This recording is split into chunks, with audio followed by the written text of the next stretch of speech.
the idea from Accentuate really came from experiences I'd had in a former corporate life, traveling around the world, living in different places, living in South Africa and the UK and USA, and just being exposed to many different languages and dialects and accents and becoming a little bit of a mimic, and then actually mucking about, having dinner on the dinner table at our house.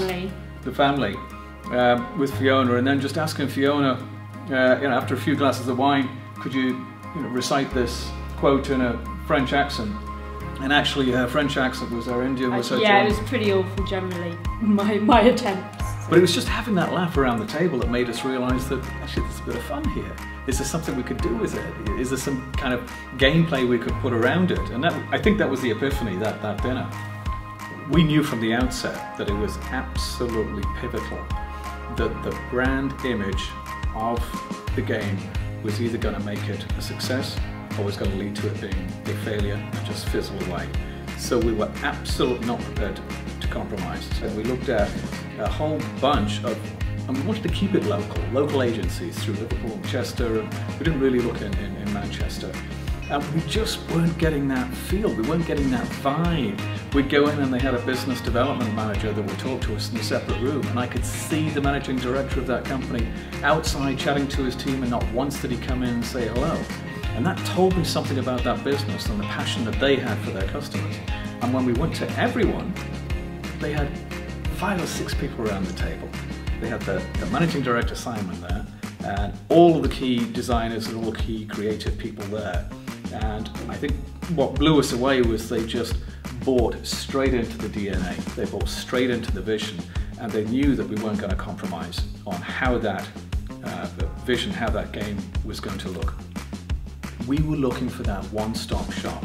We wanted somebody that could create a truly world-class look and appeal and image for the and branding for the game, but could also create the website, all of the icons, and wasn't going to come back to us and say, well, we can't incorporate this into the website because it hasn't been done on the same format that we do. So that one-stop shop was very important to us right from the start. That first time that we saw the designs and the workups for Accentuate, it was the hair on the back of the neck moment. It was, that's it. That's exactly what we envisaged, and that's exactly how we feel it should look.